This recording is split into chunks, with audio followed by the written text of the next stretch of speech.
Hi everybody, this is Charlie Maxwell, and my research brief is an investigation into the social justice branch and its use in the agriculture industry.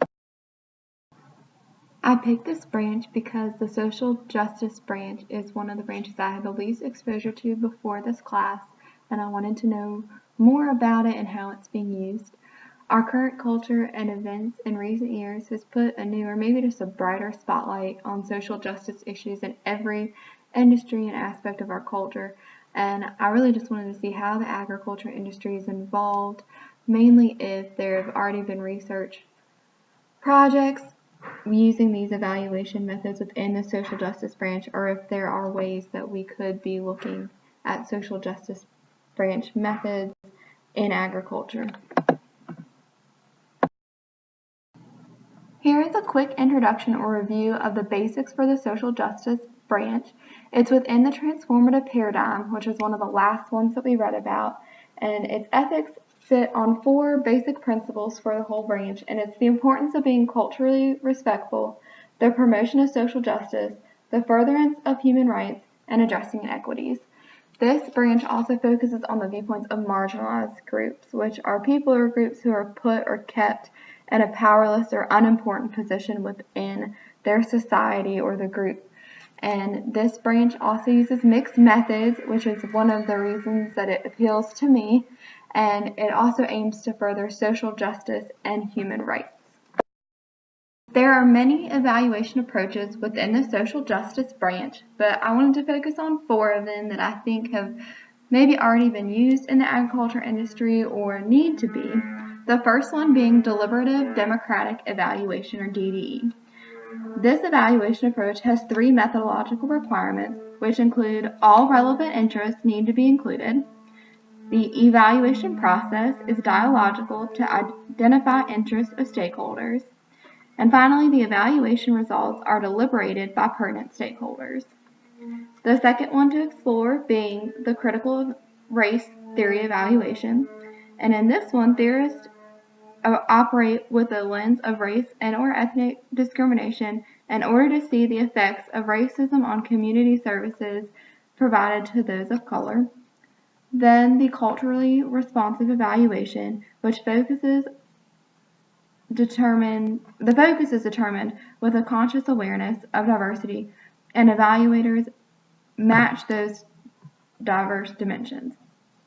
And finally, transformative participatory evaluation, and this is similar to practical participatory approaches, and people who are marginalized are included to address the inequities that are blocking them from achieving their goals, and this approach can also be used to influence policy change.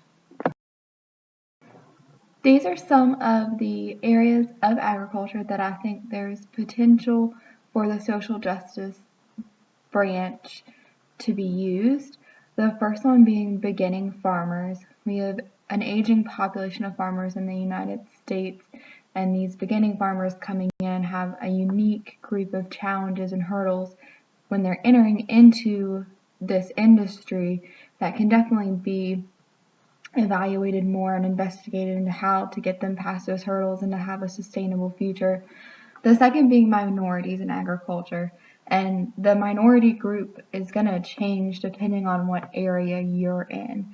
So as an extension agent, the counties that I cover, the majority of farmers are older white men. So our minority groups might be some of our ethnic groups, different races, and also women are generally included in that minorities in agriculture group. The third being food security and access. Depending again on where you are, that could be a bigger issue than not, but that is definitely an area that social justice has been evaluated and is continuing to be evaluated in agriculture. And the fourth one is the community response or relationship with farmers. Farmers as a whole are definitely a minority group in the majority of communities and counties. Less than 2%, I think, is the most recent stat of farmers, or less than 2% of our whole population are farmers. So they're definitely a smaller group that face issues when interacting with their community, and maybe some of the policies that are in place might hinder them, and I think that's an area to look at, is those relationships between the rest of the community and this group of farmers. So in this final slide, I'm going to talk about examples of the social justice branch elements that already exist in agriculture.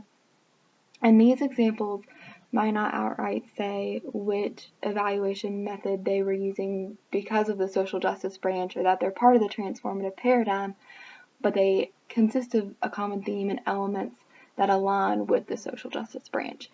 And the first one being an article about urban agriculture and social justice. And this focused on urban areas and food access issues, and more specifically on healthy food as being a social justice issue.